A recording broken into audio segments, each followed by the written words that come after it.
Peep rotation. There's nothing more frustrating than pulling your bow back on a nice buck only to not be able to see your pins clearly because your peep is rotated. This is something that I've personally experienced in the field, and I know Chris and Rick both have as well. In order to reduce this risk, we only pick high-quality bowstrings to put on our bows. That is why this season we have partnered up with Hooked Up Bowstrings. If you are looking for a high-quality string to help get you through the season, look no further than Hooked Up. Matt, the owner, is a fantastic guy. He is an accomplished competition archer and an accomplished hunter in the woods. You can visit his website at hookedupbowstrings.com. Use the code MOBILEHUNTER10. That's Mobile Hunter, the number 10, in order to get 10% off your order. Hey guys, Rick here from the Mobile Hunter Podcast, and I'm here to tell you about one of our sponsors, Sadie's LLC, Custom Ammunition and Gun Works. Aaron Satterfield and his family have been turning out some awesome game loads that have been putting down deer, waterfowl, and turkey all year long. The Sadie's Fatty, the turkey load that we use, can stop a bird dead in its tracks. Check them out at saddiesllc.com. That's SATTIES LLC.com, or on Facebook at Saddies LLC, and tell them the Mobile Hunter Podcast sent you.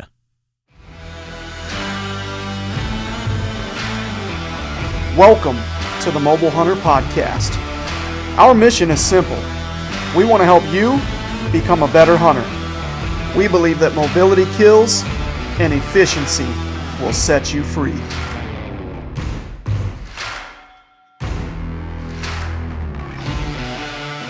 Happy Wednesday, everybody. Welcome back to another Wild Calling Wednesday. I'm your host, Jacob Sklenner, and today I am joined by Ty Hockett. Ty, how are you doing today? I'm doing great. How about you? Good, man. I'm really happy to have you on here. For a bit of background, I'm gonna take the reins for a couple minutes here and make Ty sit there awkwardly. But I'm gonna tell a story of how I basically met Ty or came to know of Ty.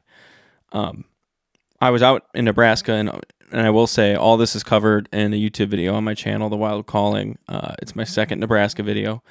At the end of this extremely epic stalk, where I got within range of a really big, beautiful buck, it got spooked by a side-by-side, and at the time I didn't know that it got spooked by an external factor, and I thought I'd screwed it up, but I had no idea why. The deer kind of ran at me at like an angle, and I went to hit record on my GoPro. It stopped when it saw me do that. I returned my hand to my bow. I drew back, and I settled the pin on its vitals, and right as I got the pin on its vitals, it started running again.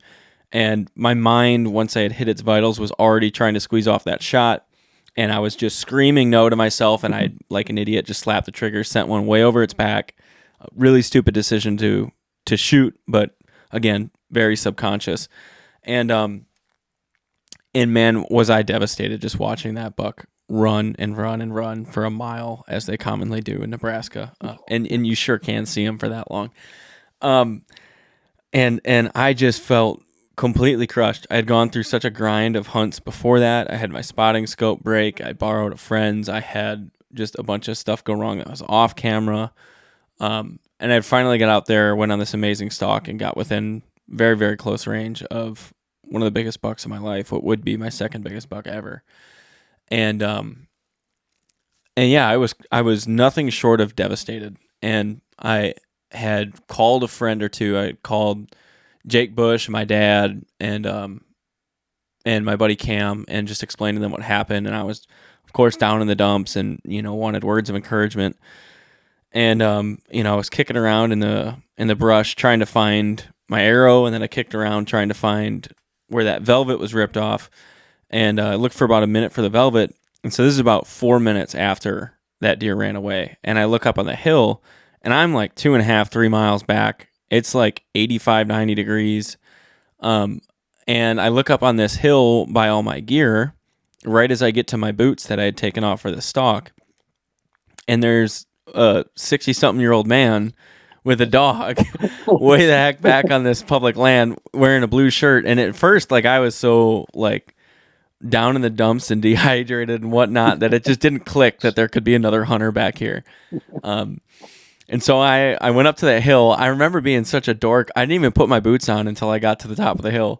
I was like, I already got cactus in my feet. Like, I'm just going to go get up to this guy before, like, he's got a gun, I got a bow. Like, he could just take my camera and run off with it. And I was like, and so I flagged him down. And it's funny because he stopped and he was like 10 yards from my camera and didn't even realize it was there, apparently, on a tripod. And so I got the whole audio of me coming up to him and talking to him. And he introduced himself as Chris Hockett, and I was like, well, how are you doing? Like, he's like, good. He's like, how are you doing? And I'm like, pretty bad. And I explained to him what happened on the hunt and everything, and he was like, wow. He's like, man, I've never seen anyone back this far, let alone a deer hunter back this far. And he was like, it's crazy that you were able to get up to that buck. And I showed him a little bit of the footage, and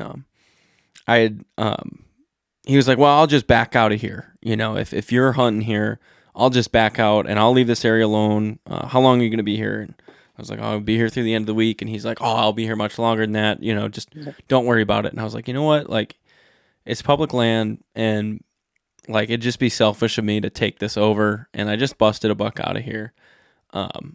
And right before the exact clip before I recorded that really big buck, I saw a grouse like sitting on the edge of this field, and I was like, you know what? Let's just go try to bump this grouse. I'll see if I can get it on GoPro, and we'll go try to kick him up.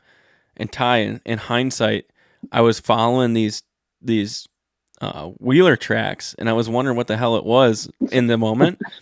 That UTV had also ran right over where that bird was too, and probably kicked it up. Screwed up 2 hunts. Yeah. So I was like, I'm gonna go jump this bird with this guy and walk back. And we ended up having an amazing conversation. And eventually, I asked him what his shirt was, and his shirt was blue with a logo of a guy in a wheelchair and a fishing rod in his hand. And I was like, "What is that?" And he's like, "Well, that's my son Ty." And this story, I'm trying not to get emotional because that some of the trials and tribulations with being able to hunt and just existing, obviously not being, paralyzed. I can't relate to that, but some of the things that hold us back from what we want to do, whether it be our own doing or otherwise, I can relate to quite a bit. And hearing this story has changed my perspective on what suffering is and what a gift it is to just exist. And Chris is an awesome guy. Ty, I'm getting to know even more, is a freaking awesome guy as well. Very talented person. And Ty, it's an absolute honor to have you on to talk about your story today. It's a privilege to be here. I mean, it's just the way all this came together, and it was very unlikely to happen. So yeah, I think it's it's a really cool story, and I'm just really happy to be a part of it. Yeah, I mean it wouldn't be a story at all if it wasn't for you, honestly, and it wasn't for some of the things that you've gone through. But just to start, let's go way back to the beginning of everything, really, for you. Kind of describe your childhood and what you grew up doing, and maybe your relationship with your father and the stuff that you guys did growing up.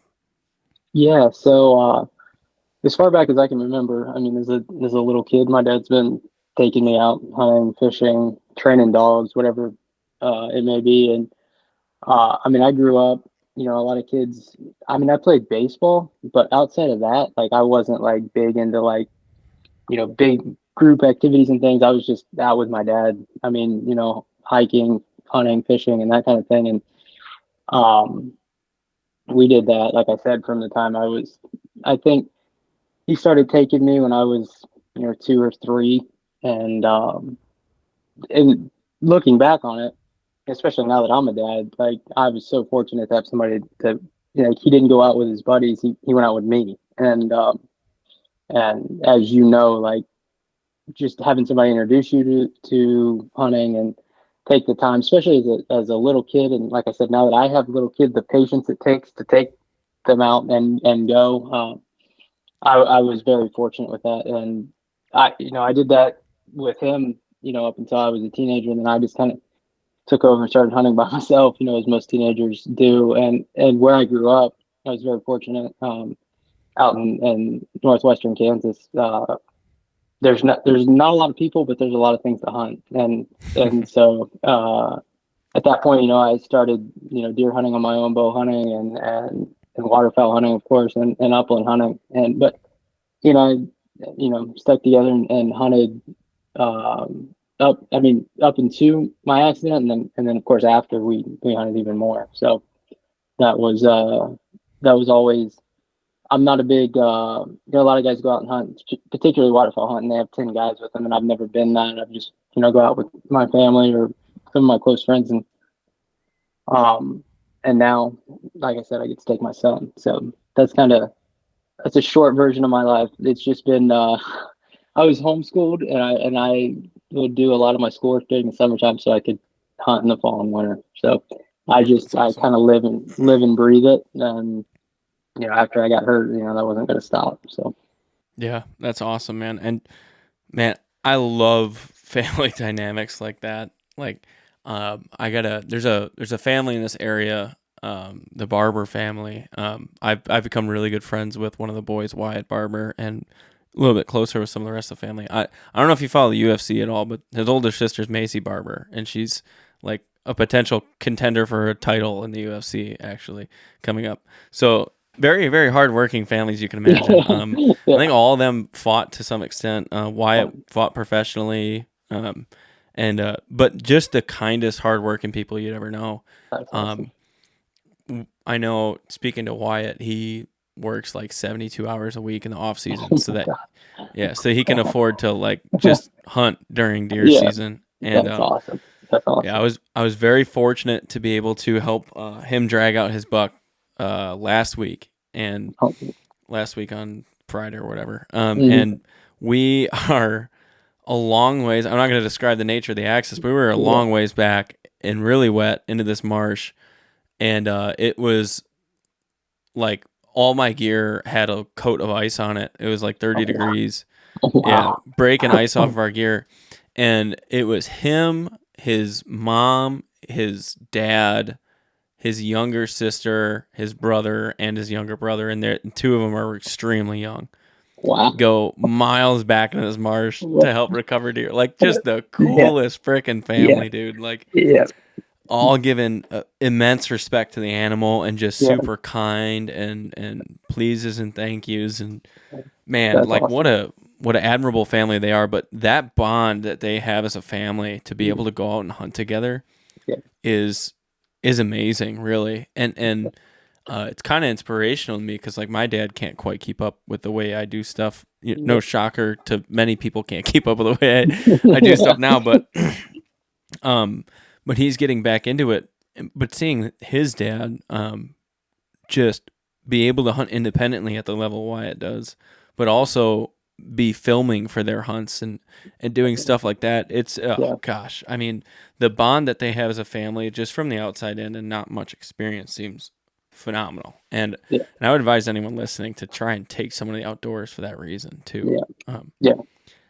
Yeah. I man, mean, like I said, especially now that my son's 3, and it is way more fun to get to go with him now than it would be like I like the geese. Like we shot some geese tonight, and I don't even know if I would have gone to hunt them. Like there's like 20 of them, and I'm like I probably just would have let that feed build. But he wanted to go so bad and get a goose, and like we got some geese, and that was cool. But like seeing him be so passionate and so driven to like go out and do this, that that's what that makes hunting like 10 times better for me.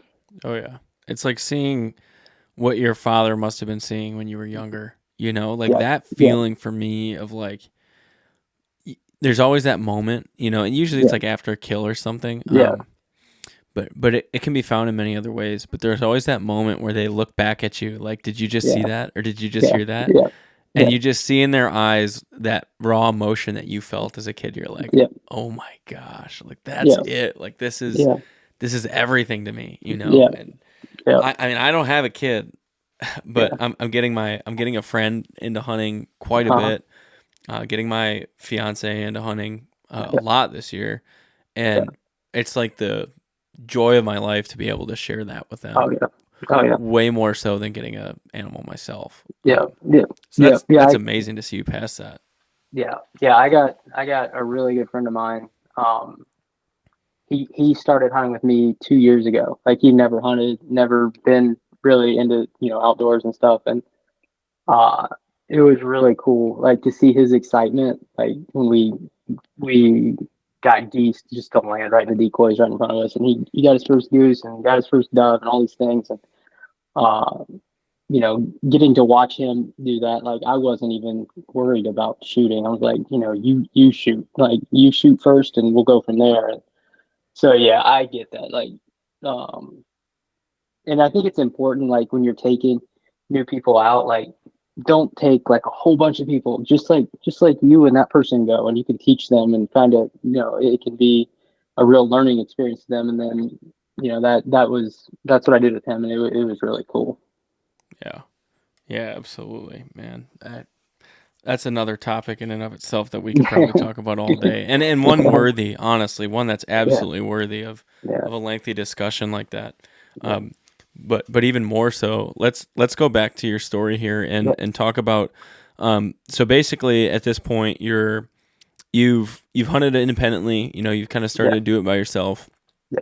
Um what would you say your like level for passion in the outdoors? Is this something that you're trying to do every day? Is this something that, Yeah, yeah. So, when I was a teenager, like I didn't, I didn't do school dances and that kind of thing. Like that was yeah. not. I didn't care about that at all. Like I, fortunately, where I grew up, I was pretty well in the middle of nowhere, and I could walk out my door, and I could go pheasant hunt, I could deer hunt, turkey hunt, duck hunt. I mean, literally within a mile of my house. So Nice. that's what I mean every day. Like I was out, me and my dog, we were doing something. And there was never a day like in the summertime I was out filming deer, and of course in the fall and winter, I was hunting something, and then in the spring I was turkey hunting. So I was doing it, and if I missed a day, it felt like my insides were getting ripped out. Oh So my gosh. that's and then I actually got in. It was girlfriend at the time, now my wife. We got in the car accident in February. So yeah, so So let's dive right yeah, into that actually. yeah, Just yeah. kind of describe your day start to finish of that Okay. accident. So a buddy of mine actually stayed at my house the night before. We were going to go out and look for turkeys the next day. This was late February, almost, I'm sorry, it was early February. We were going out to look for some turkey and some snow geese the next day. And we got up and we went into town, and my girlfriend had said she was going to go to dump some trash at the dump, and asked if we wanted to go, and we did. And like stupid teenagers, the truck didn't have enough seat belts, that kind of thing, and we got in it, and it wasn't a far drive. It was like 5 miles out and 5 miles back, and dirt roads, and that kind of thing. And so we all pile in this truck, go dump all the trash, and are coming back, and the front tire of the truck blows, and we roll. And my wife got ejected, and I got ejected. And the other two, her sister was with us, and my friend was with us, and they didn't get ejected. They were fine. Like they had some bumps and bruises, but she actually got traumatic brain injury. And of course, I got the spinal cord injury. And so, I mean, it was just, I mean, from that was like 11 o'clock in the morning, and from then on, it was just like hectic. Like they had to care flight us both to a hospital. They had to bring my doctor in. I think he flew in from like Denver or somewhere. Wow. I was in traction for 24 hours, and at that point, I'm 17. I'd been 17 for a week. Um, I had no idea the extent of my injuries or anything like that. I just knew that I couldn't move for the most part. So um, it so you go back 24 hours, and obviously none of this was like my biggest concern was like, are we going to find turkeys the next day? So going from are we going to find turkeys to being in a hospital bed. So I mean, you know, stuff like that happens fast, and you just get kind of got to roll with it. But yeah, that was an interesting time. Yeah, man. I mean, was there a point where you came to the realization, or when you first worried that you were never going to walk again? Um, Do you remember what yeah, that was like emotionally for you? yeah. So for me, it was like it was months later. Like, okay, I was never gonna walk again. Like, you know, I obviously I was in the hospital, so I did therapy. Like the closest spinal cord rehab clinic to my house was like 3 hours away in Wow. Lincoln, Nebraska, and that's where I did it. And all through physical therapy, occupational therapy, all that stuff, you know, my goal was to be able to walk again. And then after I got discharged, I was like, okay, like mom, I'm gonna be in this chair forever, and there's not gonna be any whining about this. Like I'm just gonna have to get over it and figure out how to do it, how to get out and hunt again, and do the things I loved again from the chair. And it was like, you know, there's no need to like complain about it and dread it. I just got to do it, and Wow. I that's what I've done ever since. Like it, you know, I can feel sorry for myself or I can go do it. And fortunately, I've had a lot of support from my wife and my mom and my dad and my sister, who've been like, and my dad, you know, you met him. He's if Hmm. I started whining about it, he's just gonna tell me to get over it. Like, you know, this is whining and feeling sorry for yourself isn't gonna get you anywhere. So, you know, Wow. he kind of that's the way he raised me, and I'm very fortunate that he did, because you know, if I would have had somebody that kind of coddled me, I don't think I would be where I am right now. Yeah, man, that's something I try to live in my life and try to preach it, but Yeah. it is I tell you, it is one completely different thing to live it. It is hard, man, and Yeah. I can't put myself in that situation and tell you I would have done the same thing, and I'm pretty confident I wouldn't have been able to. And man, that's so tough.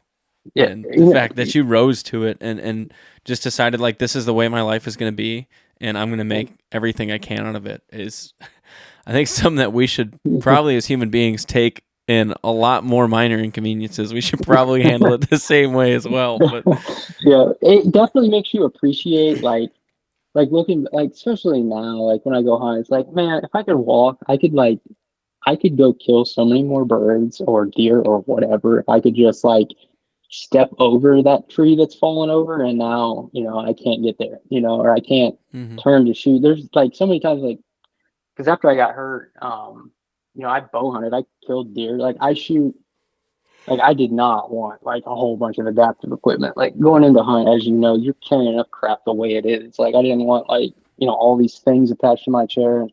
So I just like taught myself like, all right, my hands don't work, but I'm gonna teach myself to shoot a compound bow again, and I do. And I've shot several deer just compound bow, no adaptive equipment, and Wow.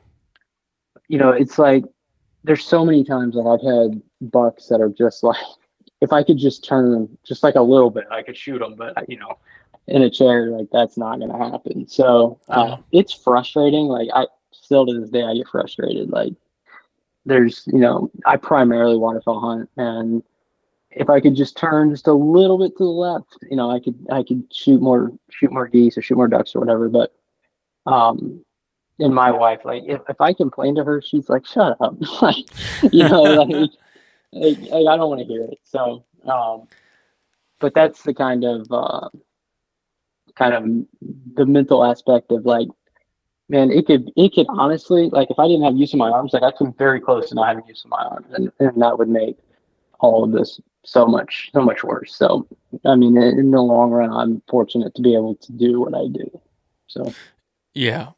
And I bet you would find a way, just getting to know you. And that's just, I mean, that's really remarkable, man. And like being able to push past something like that and move on further and find a way to do it. And then the relationship you have with your family, like them telling you to shut up. I know a lot of people hear that and they think tough love, but like, I mean, for one, that it bars you from ever thinking that way. You know, it Yeah. bars you Yeah. from creating an excuse. And Yeah. honestly, no one in the world would ever blame you for feeling the way you Yeah. do. But Yeah. their sentiment, you know, probably forces you to push on in situations where it's uncomfortable, which is Yeah. great. And I think that it might help them in a way, because like if Yeah. you know, there's plenty of times that my fiance will come home and tell me about stuff and be very upset about things that I can't do anything about, and Yeah. I want to help solve it, right? Like I Yeah. want to be a part of the solution, Yeah. but I can't, Yeah. and it makes it hard for the person that's listening to those things, Yeah. knowing that Yeah. they're sitting there with their very privileged life, you Yeah. know, not having to deal with this Yeah. and not being able to do anything about it. So, Yeah. Yeah. you know, I guess they're fulfilling an obligation to you by keeping your eyes on what you can control, Yeah. and you're Yeah. doing them a hell of a service by focusing on those things deliberately and moving with your life in the best way you can. Yeah. Yeah, and I think that's a big thing for anybody that's listening, that has somebody going through a similar situation to mine, is like, support them, but don't like baby them. Like, Yeah. just be like, hey, you can do it. Like, you're gonna have to do it. That's your only option at this point. So, Yeah. um, that I see a lot of people that are you know disabled, that just want to feel sorry for themselves, and that's not going to get you anywhere. Like Yeah. if all you're focused on what you can't do, then you're never going to do the things that you can do. So Yeah, dude, you guys are, your whole family just seems to be echoing these sayings that I learned from a very awesome coach of mine, Coach Mike Derone.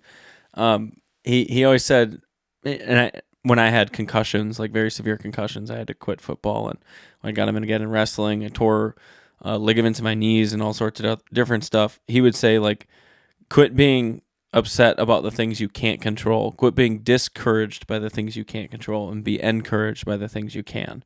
You know, and every saying you might like, he said, every situation that hurts you is just a great opportunity to get tough. oh And yeah, yep, and, that's and right. no matter what it was. And so it's funny because we would describe severe hardships like one of our wrestlers lost his dad. His dad died extraordinarily unexpectedly. And this guy was a farmer in Iowa, and he had to take on the farm. And he was late to morning workouts a few times because his truck would give out, and he would run the rest of the way to the workout from Iowa to Platteville, Wisconsin, like run. Yeah, just a tough, strong SOB, but he's going through some stuff. And our coach would explain what happened, and he would just be like, hey, I'm not at liberty to discuss what happened, but Brett is going through some great opportunities to get tough right now. And we all knew that was very serious. Like, that wasn't a joke. Like, these are things we go through in life, but if you handle every situation in that way, you know, you're going to grow. Yeah, yeah, you are, and it really does make you appreciate like small victories. Hey guys, Rick here from the Mobile Hunter Podcast, and I'm here to tell you about one of our sponsors, Sadie's LLC, Custom Ammunition and Gun Works. Aaron Satterfield and his family have been turning out some awesome game loads that have been putting down deer, waterfowl, and turkey all year long. The Sadie's Fatty, the turkey load that we use, can stop a bird dead in its tracks. Check them out at saddiesllc.com. That's SATTIES LLC.com, or on Facebook at Saddies LLC, and tell them the Mobile Hunter Podcast sent you. It really does make you appreciate like small victories. Just the little thing, and especially early on for me after getting hurt. So I didn't hunt that spring. The spring of 2009, I got hurt in February 2009. I didn't hunt the spring of 2009 for turkey, but the fall, like I killed a deer, and like that one was all my dad. Like he scouted for me, he set me up, and it was uh, that's like I got to do it. And I'm like, okay, I can do this. Like it's gonna be hard, but I can do this. And ever since then, like now, I go out on my own and I hunt and things, but it's a lot of work and it's challenging, but you got to take it on. So I Absolutely. it's really, enjoying the journey and not getting focused. Like if I just focused on like how much I killed like that, I would be so miserable. I would be so Yeah. miserable, and I don't live in an area where there's like ample hunting opportunity. So, um, just like tonight, we killed some geese with my son, and that was awesome. Like, did I shoot a limit? No, but we had a really, really good time doing it, and I got to enjoy it with him. So, Yeah, absolutely. And I think it's interesting that this this has pushed you to live in this way that you're no longer thinking of the destination and the outcome. You're more thinking of the journey and appreciating things along the way, because that's something that I think we all stand to benefit a lot from. And one thing I wanted to point out too is I wouldn't have taken, I might not have ever talked to your dad if I killed that buck. And I wouldn't have taken the value from his story if I did, and I think in order to find value in what he had to say, I needed to fail miserably that day. And I think that there is no shot that anyone will ever convince me that meeting him was anything other than, a blessing from God. Just literally the most insanely intense and disappointing hunt of my life, and not 5 minutes later total, I see this guy approaching that 60 something years old, 90 something degree heat, 2.5 plus miles back onto public land, in a place that he had never seen anyone either before. yeah, yeah. It's Oh just yeah, absolutely in no way a coincidence. And I want to say, I'm not going to put a video out on my channel about this the next couple days, but I was running out of options to do stuff. And the very next day, there was a bachelor group of 8 bucks sparring in that field right in front of me. really. And I chased them Wow. for the next 2 days, and the king of that bachelor group was the buck that I got on that stalk with. Wow. So after running miles away, he returned with more deer the next morning. And I just remember praying. I was like, God, thank you so much for like the opportunity you gave me yesterday. Like, thank you for showing me that this process is what's truthfully beautiful. Yeah. And I can't do anything but thank you for the experience I've had so far. Yeah. And I only have a few days left, but I hope that, I can learn some more lessons and enjoy the rest of your creation, on these days. And I remember like saying amen, and not 2 minutes later hearing like antlers. And I was like, what the hell is that? I was like, I could not, because it's too dark to see, right? Yeah. And so I'm like, what is that? And I was like, it really does sound like sparring. I'm like, but it's like September 4th or 5th. Yeah. Yeah. And I'm like, what the heck? And then I look, and I'm looking in the field, and I was like, oh, there's a buck there. I was like, oh, that's cool. I was like, but there's sparring going on. And I go over to the 2 sparring, and I get a real tight angle on them. Like, I can't see them with my eyes, but my camera can see them. And I'm like, oh, too cool. These 2 are sparring, and they start to move off to the side. And so I go to pan over, and I pan too far, and I pan into 5 other deer. And I'm like, wait, they're all bucks. I'm like, what's going on? And long story short, I watched those bucks from the sun up to sundown go over 2 miles without bedding. Wow. So I didn't get to stalk them that day. Wow. Yeah, and the next day, they were back doing the exact same thing, but right by me. And they started heading towards private this time.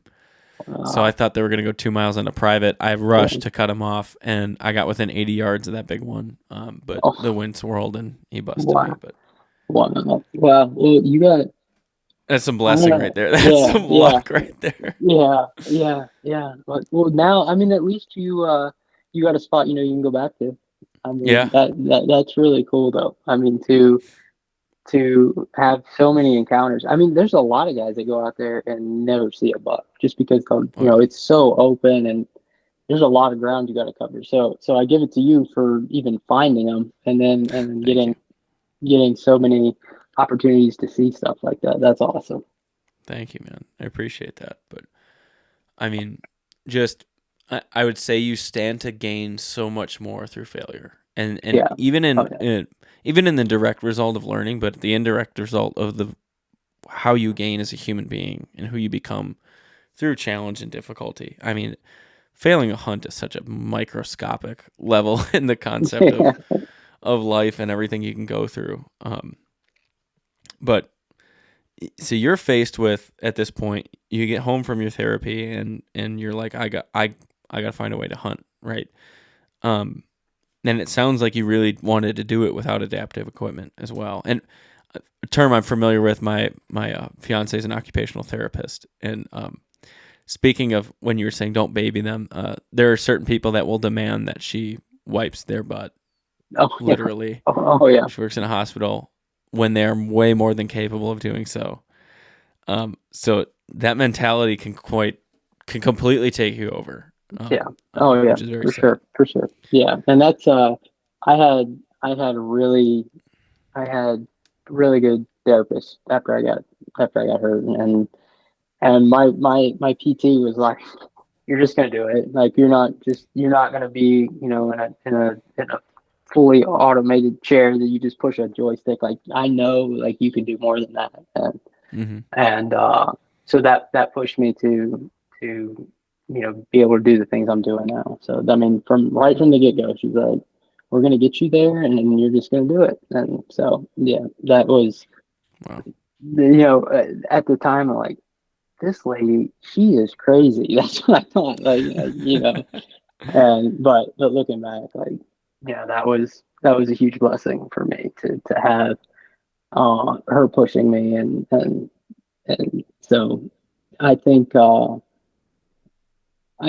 like I said, the support system is key from the get go. Like, of having people that are, if you're going to do it, and then I had that, and I've been very fortunate. Yeah. So when you're first getting out to hunt, Mhm. describe kind of your first experience back. Like you had your mindset that you're going to try this. Yeah, Did you try it with your dad first when you came yeah, back, you said? yeah. So in Kansas at the time, I don't. They might still have it. There is a deer season in September. It's for youth and disabled hunters, and Mm. you can gun hunt or bow hunt or whatever. And it's in, if I remember right, I think it was in like mid-September. And I went out with my rifle, and we hunted a field. And of course, at the time, I couldn't push a chair well enough by myself, so he was pushing me, and he set me up. And I, totally honest with you, I didn't care what I killed. I was going to shoot the first brown thing that walked out. Like, I was not, like, buck hunting or anything like that. And fortunately, it was like our second hunt. I had a doe come out, and she walked literally within 50 yards, and I shot her. And I remember thinking, like, this is way more work than it used to be. Like, before, I mean, we were not that far from the truck. We were like 100 yards from the truck. And before, that's literally like a minute to get to your spot. And, it took us like 10 minutes to get to the spot. But after I got her, I was like, well, like I said, this is going to be more work, but I can do it. And then, Mm-hmm. we went through that whole season. I didn't bow hunt that season. Didn't have the strength to draw a bow back, and we got to rifle season at the end of November, and it was cold and it was snowy, and my dad had been scouting for me, and he said, there's like 3 bucks that are using this bottom, and what we're gonna do is we're gonna set you up, up on this little hill and overlooking the bottom, and he says they're there every night, and a buck came out, and I mean, he's not a giant. He's like a 130-inch 8 point, and for me, That's a again, damn good buck, by the way. It really is. That's a yeah, good buck. yeah. He came out, and I shot him, and that was I shot a doe in the morning, but that buck I remember distinctly. Like, there's a lot of guys that are able-bodied that are not going to kill a deer like this. So Yeah. I'd been fortunate. Before I got hurt, I killed some nice deer. Like, my first buck I killed, the very first deer I killed was with my dad, and he set me up on that one too. When I was 12, he's like, he scores like 144. He's Wow. like a 144-inch buck that I shot when I was 12. So I mean, I had opportunities to Wow. kill a lot of deer. Like Yeah. growing up where I did, and was that my biggest deer I'd ever killed? No, but it was an accomplishment to do it after I got hurt, um, and like ever since that first fall, I had gotten, at the time I had a rest on my chair that I set my rifle on, and that was cool, but it was a pain in the butt to get out there. It weighed a ton. And so after that, like I just started like getting rid of like all the adaptive equipment. I'm like, I don't want any of this. I just want to be able to take my gun or my bow and just go hunt as close to normal as I could. And um, my wife and I, we got married young, but our story was a bit different than most people. We'd gone through this accident together, and for the most part, like as far as like friends, like they kind of disappear after you get hurt, and you just kind of have each other, and that's what we had. Wow. And so, I mean, she started hunting with me, and I give her a lot of credit because she has made a lot of this happen. Like I'm not getting into these places by myself. I mean, there's spots that we go into that we're going through mud and my wheels are covered in mud and I'm stuck, and she's pulling and pushing and getting me through it. And that kind of goes back to the journey. Like if people saw some of the things we did, I don't think they like if you just told them they wouldn't believe it. And um, like I think it was, let's see, it would have been 2 years. 2 years after I got hurt, I shot my first deer with just a compound bow. Like I taught myself to shoot and how I'm going to sit in my chair, and I got the strength, and those It's a things pretty are. quick turnaround, honestly. Yeah. well, I'm not like I said, growing up, like if I wasn't out hunting, it just ate me up, and like my frustration, like I had to put that frustration into something, and it was figuring out, how to hunt again, um, so that's what I did is I taught myself like her and I would go out and try to shoot my bow, and I could shoot it decent at 10 yards, and then I got better at 20. And the first deer I shot at like 45 yards with my bow, and I was like, Wow. I can do this. And uh, when I lived in Kansas before I moved, I shot, I don't know, probably 6 or 7 deer with my bow, and that was we did it every day. She would go with me every day, and that's really what I'm to the point now where I'm totally independent. I can go hunt on my own. And for her, she's probably thankful for that because it's pretty miserable going out every day, twice a day, trying to shoot stuff. But yeah, that whole journey was something that, looking back now, I'm very thankful for. Yeah, that's amazing. Wow. I I I'm in a fortunate situation where I have a fiance that I think would do the exact same thing for me. So I can't quite say truthfully that I can't imagine um, having someone like that. But my God, is it a blessing to have someone that loves you in that way and that much? Like that's, Yeah, man. yeah, absolutely. Yeah. Now, is she like always in like a really good mood when we're doing it? No, no. She's That's true. That's yeah, true. because like hunting is not her passion. Like she does it Wow. solely because I want to do it. And like even tonight, like she's out there. She's putting up the A-frame and stuff while me and my son are putting out the decoys. I mean, she's out there, and a lot of like the footage prior to our son, like all the pictures and stuff, like she's doing it with me. Like she Wow. has no clue how to run the camera. I'm setting it up, but she's doing it, and that's awesome. So, um, yeah, it's been really cool to experience it all with my family, and uh, like I said, and you know how much work hunting is. Like if you're gonna do it, you're gonna be successful doing it. It's gonna take the majority of your time. So, Mhm. um, so her being understanding and understanding that like once September hits, like I'm not doing anything else until hunting season's over. So Yeah, that's amazing, man. Wow.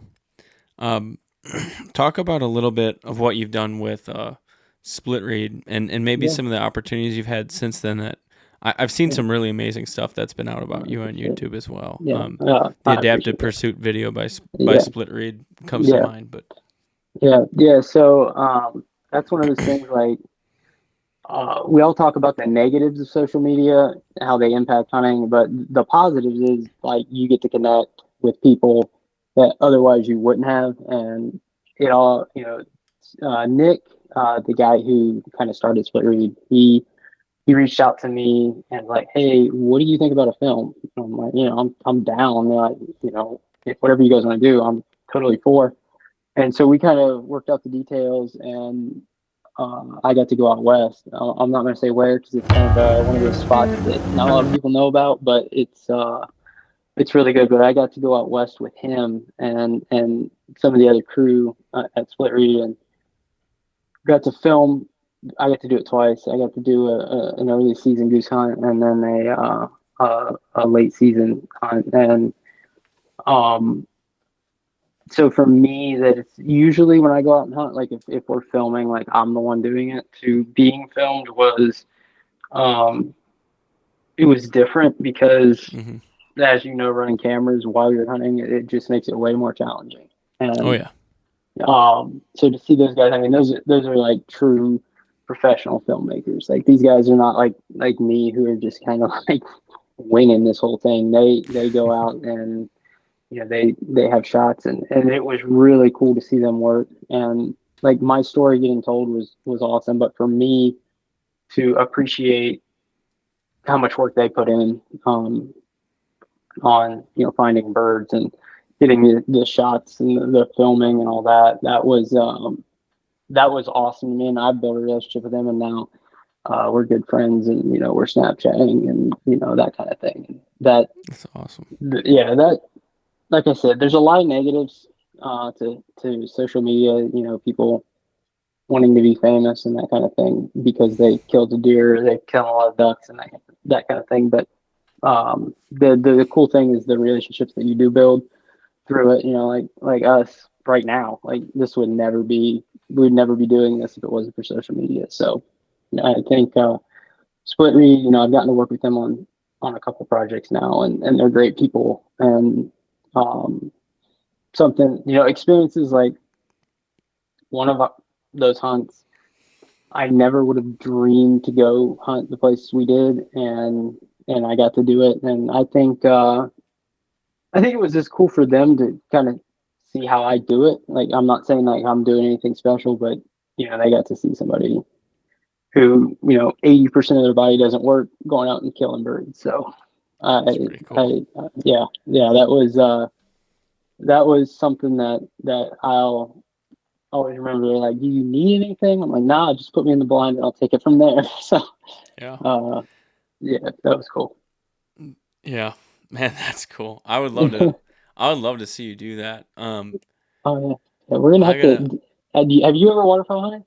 Oh, a lot. Yeah. A I lot. actually was Okay. just about to propose something. We'll have to when we get off this call. We'll talk about it a little more.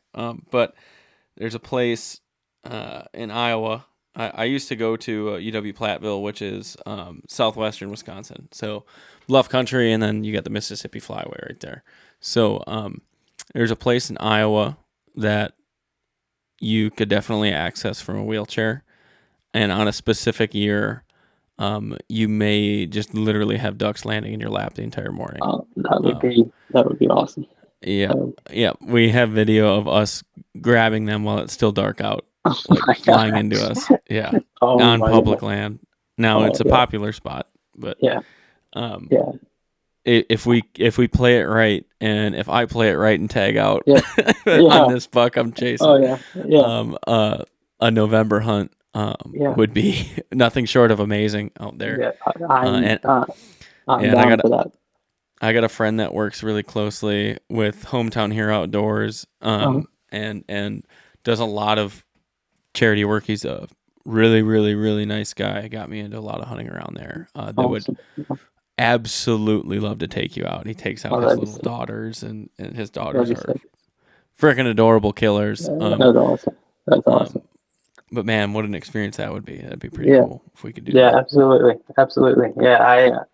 And I'm kind of to the point now in my life where I just like going and running my camera and running my dog and doing that kind of thing. And that's what I did few weeks ago when I went out to Nebraska with my dad. He's like, "Are you gonna shoot?" I'm like, "I'm gonna shoot with a camera," and Mm, I love it. I love doing that. So anytime you want to go, you name the place, and I'm there. yeah, that's awesome, man.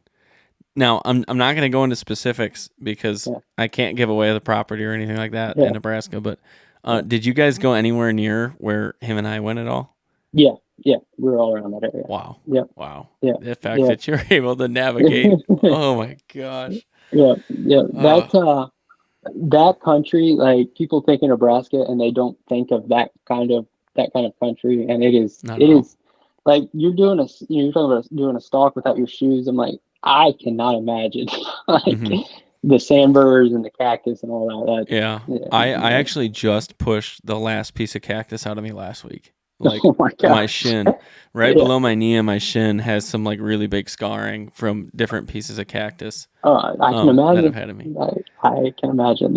Yeah. That is brutal country. People don't realize it when Mhm. if they've never been there, when they show up, they're like, yeah, this these are not hills. This is more like mountains. I mean, it is Yeah. steep and it is hard. So, Yeah. so It's really just hard to get a stalk in too, because like the topography, every topo map or lidar map like doesn't actually show the contours enough to tell you what the hills look like where that deer just bedded. So you get around it, and everything looks completely different. And I also learned that when you bury a cactus barb all the way up to the plant, they have additional barbs at the base. So I those are the little yellow fiberglassy looking pieces is what I've been pulling out of me for forever. Not the huge barb, but dude, it is just gorgeous out there though. yeah, it Just is. oh my gosh. And like you said, there's really not much. I mean, there's similar country in the U.S., but there's really not much that has the kind of like vastness and then also diversity. Yeah, I mean, people talk about the middle of nowhere. Like that's the middle of nowhere. Like you get out Yeah, into stuff and it's like, uh, there's not towns or you're miles and miles and miles from towns and yeah, people but that's what I like about it. I like being out there, right. and I mean, it really it's untouched for the most part. I mean, there's cows on it, but outside of that, Hmm. there's not much else. So Oh yeah. that's awesome. Yeah, the nearest towns have like monthly and weekly ice deliveries for reference. Yeah, Like that's how yeah, they get their ice. yeah, Like yeah, it's exactly. some wild country, Yeah, man. And yeah. and I probably drank more windmill water than bottled water during that trip. Oh yeah, Um, yeah, yeah. yeah, yeah. I get it, uh, and people, like I said, you cannot appreciate it until you're there. Hmm. How much just desolate and rough the country is. So, I mean, people think of Yeah. Nebraska and they're like, "Oh, that's nothing but Flat. cornfields," and I'm like, "Well, that's not really the way it is." Yeah. Yeah, exactly. Exactly. This state has a lot to offer. Man, so you've done a lot. I mean, you've when you were regularly able to, I mean, you were shooting deer and ducks and geese and all that stuff and turkeys, and now it sounds like you've moved on and done the same thing. Yeah. It went, from a disabled perspective of someone who's not able to use their legs, limited ability with your hands, I believe is what I heard the original diagnosis was, and Hmm. um, like amazing. Now it's just like, what are you going to do next? Like what is your next goal out here? I know that you've got your son and getting him into it, but like where do you see yourself going? Because man, you've done so much that people pray for in a Yeah. lifetime. I appreciate it. Yeah. For me, like I said, put the gun down and just I really want to make some cool YouTube content with my camera. That would be like where I would go next. Whether that's deer or ducks or geese, I haven't really decided yet. Like I said, the hunting opportunity around me is super limited. So creating like a lot of content's difficult. But I've started with some deer stuff with a buddy of mine who is kind of grown up on land that has deer, and I just want to shoot everything with my camera. That for me, like the first thing that comes to mind, like on a hunt, is like, can I film it? So, Yeah. and I've tried really hard to make like, all my Instagram stuff and that kind of stuff is cool, but I want to take it to some more long form content, and that's kind of been my goal this year, is getting a lot of footage, and I enjoy. I've always had a camera in my hand my whole life. Mm-hmm. Back before YouTube was a big thing, it was like, what are you gonna do with this video? And I don't know, just go back and look at it, I guess. Yeah. But now, so that's what I appreciate. Like with your stuff, like it is super hard to make long form content. Like get enough video to make. Like people don't realize how much, like a 10-minute video, like how much you actually video. Oh yeah, And I had around 1.5 TB of footage oh wow, from wow, that hunt wow, alone. yeah, That trip. yeah, Yeah. yeah. That I get that, and for me, like going and filming all this and coming back and editing and color grading and audio, and it's a lot, Mm-hmm. but I love doing it. So, and my camera's with me all the time. Like I get my camera, like I shoot with a Sony A7S III and a Sigma 150 to 600 lens, and Yeah. that is a massive piece of equipment that I'm carrying Yeah, it around all the is. time. And but no, I enjoy it. That's kind of my next thing, is like to create like constant long form content. That's really what I want to do. So Yeah. And guys, if you haven't, go check out the Ty Hockett on Instagram. That's where you got a lot of your photography and stuff yeah, like that. yeah, Really remarkable photos, I like just appreciate it. gorgeous, like artistic perspectives. Like the thing with self filming is like you can't ever redo that shot, Yeah, and anything in the outdoors. There's no like, all right, geese, yeah, like fly back yeah, 10 yards. Like we're yeah, gonna do yeah, that again from this angle with this yeah, exposure, and yeah, like you can't exactly. redo it. Yeah, Same thing with yeah, like deer is like they're yeah, never gonna walk by that same piece yeah, again. Like you're yeah, never gonna get that shot again. yeah, You gotta plan it and coordinate it, and you can edit a video to make it gorgeous, but you yeah, can't yeah, recreate of the shots. yeah, You can't yeah.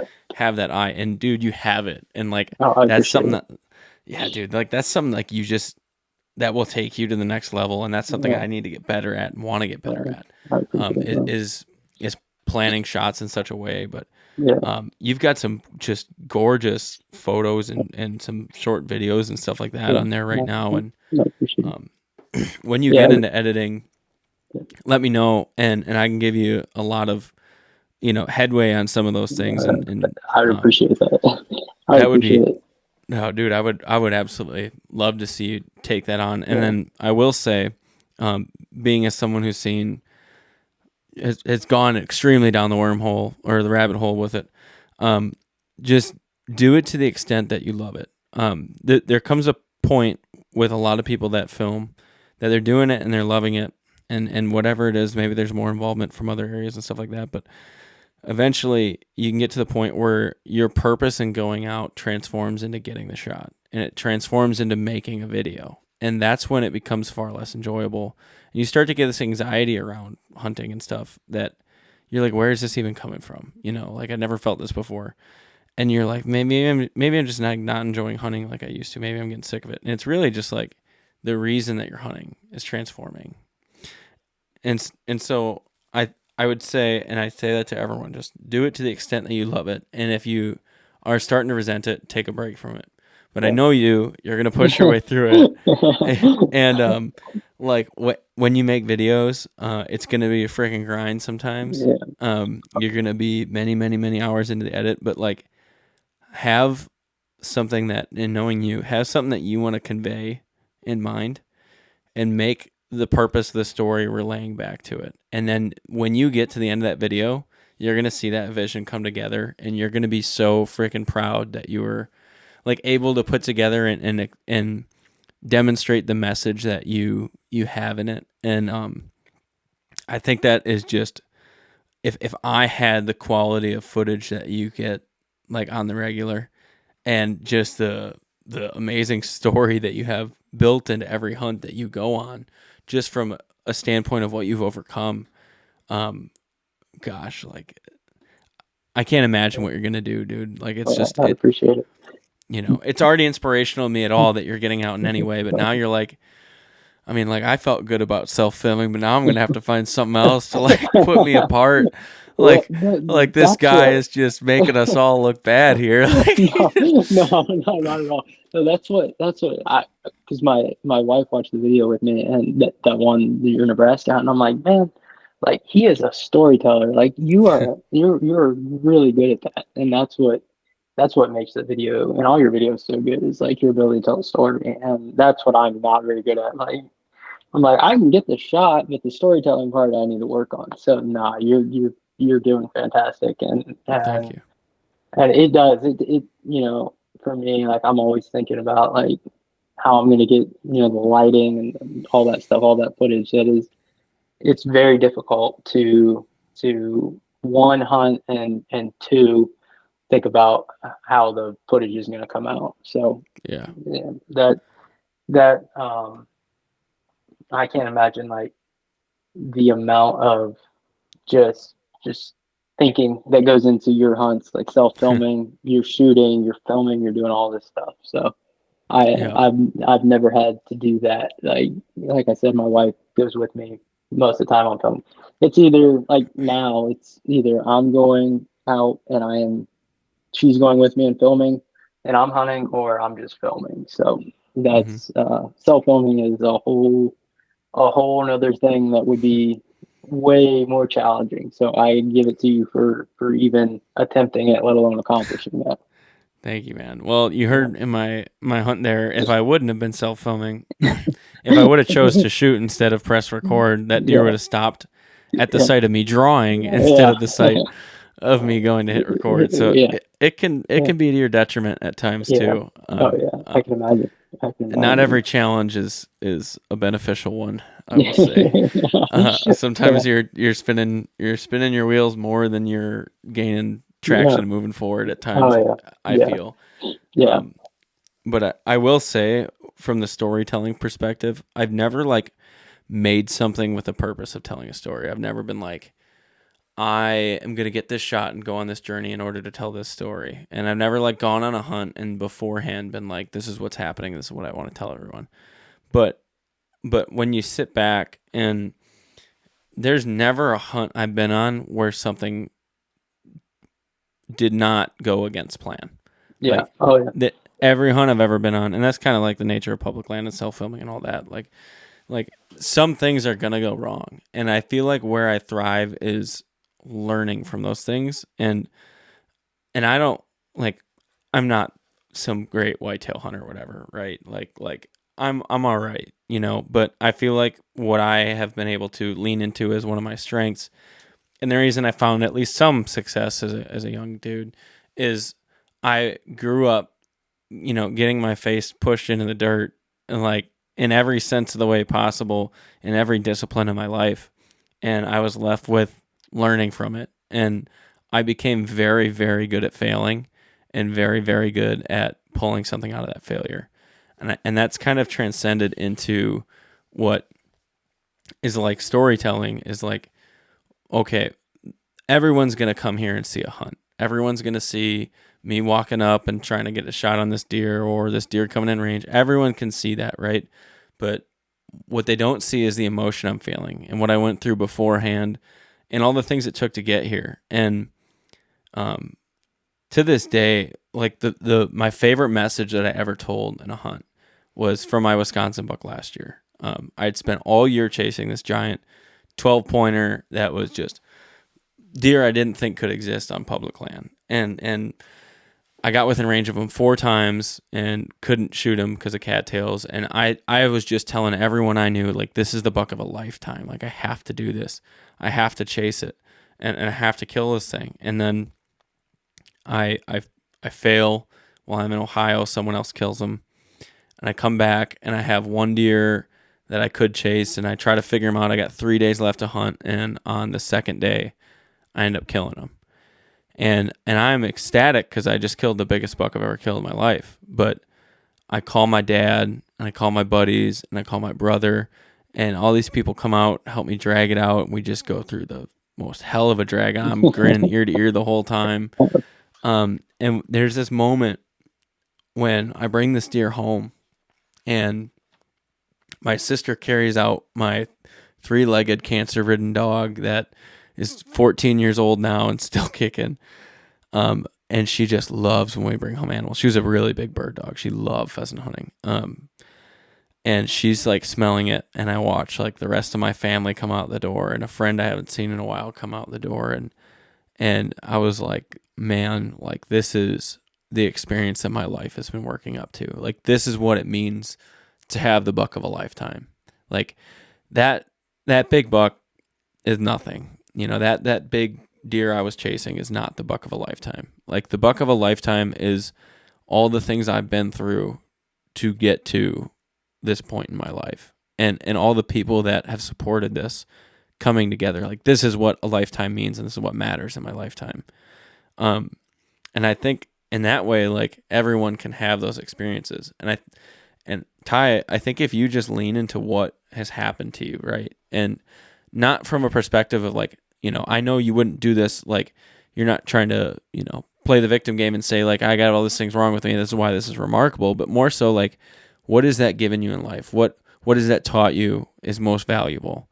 And what have you gained from it? If you lean to that perspective from each hunt and you take some of that experience and transform it into something you can teach another person, like there is not a single person on this earth that's going to light a candle to the stories that you can tell. I appreciate that.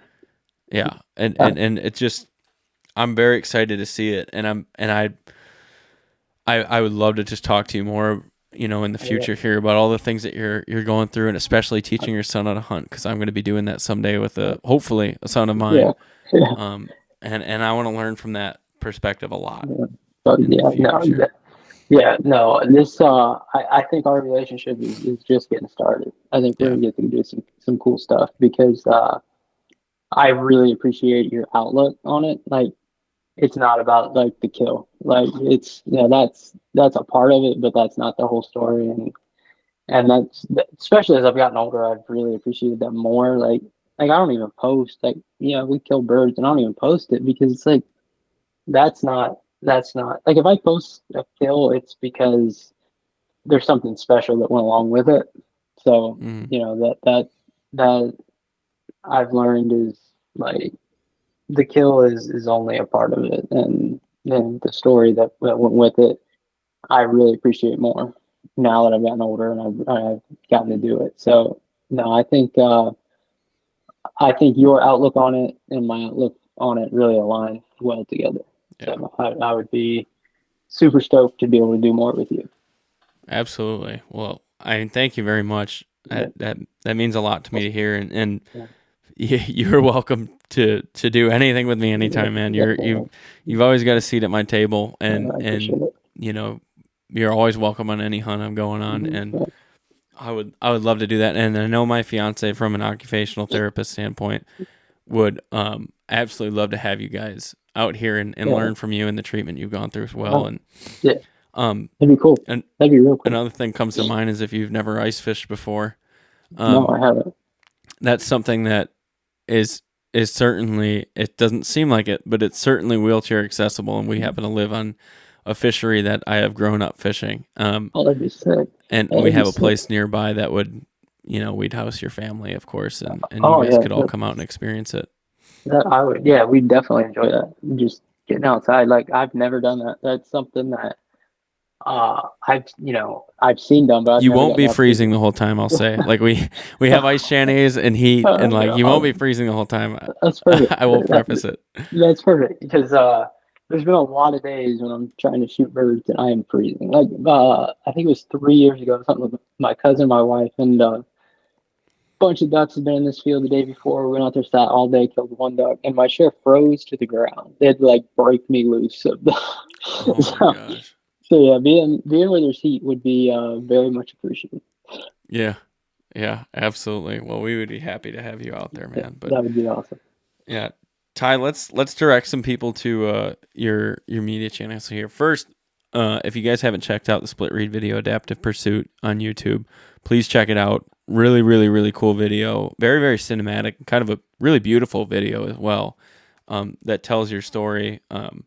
I have a very short bit of it on my channel. If you want to see my experience, go to the Wild Calling and check out my second Nebraska video. Chasing Down a Nebraska Freak is the title of it, or something like that. But that will give you context to this. And then Ty, kind of explain what you're doing with your Instagram and the other avenues you're posting content on. Yeah, so my Instagram is my main account that I post. Like 90% of my content is just strictly on Instagram, and that's as you said earlier, it's the Ty Hockett on Instagram. So as I said, I don't post a lot of kills and stuff. I just kind of post my journey and what I'm enjoying in life.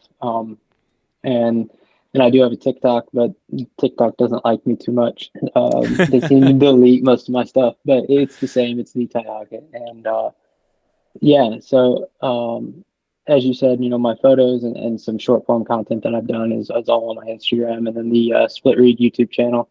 That link actually to that video is in my bio on my Instagram. So if anybody wants to check it out, they can go there and click that link and check it out. And then hopefully in the future, there'll be some YouTube videos coming out as well. For sure, man. I'm really excited to dive into that rabbit hole with you a little bit too, and maybe give you some very minor tips. I'm not an expert, but maybe from an editing perspective. And yeah, absolutely. I would very much appreciate it, because I don't even know, outside of like editing and clicking post, that's about as far as I know. I don't know how to go about that. So yeah, any advice you have, I would be very appreciative. For sure, man. Well, I'm sure you'll be great at it, because you seem to not stop doing something until you are. So I appreciate that. Yeah. I'm that's what my wife and my mom and stuff say. They're like, you don't need to be so particular about your pictures. I'm like, yes, I do. Yes, I do. Yep. Man, I wish you could have taken my engagement photos for me. I just went through that. Oh, I can imagine. Yeah, that's a pricey endeavor too. Yeah, oh yeah, it is. Yeah, it is. I was like, honey, I could maybe try and edit some of it. She's like, nope, we're going with a professional. Yeah. Hindsight's probably the best option, but yeah. Well, once you start taking pictures, then all of a sudden you got friends and family that want you to take pictures a lot. I've learned that. So. Oh yeah, man. Well, it's been an honor having you on. I'm excited to see our relationship kind of blossom into more. I would absolutely love to hunt with you. We're gonna make that happen for sure. Yeah, but either way, getting to know you as a person too, and man, you're the kind of people I want to surround myself with. So thank you very much for being on here. No problem. It has been a true honor to be able to talk with you and get to hear what you have to say. Because like I said, your vision and my vision, I think, align very well. So I've enjoyed it.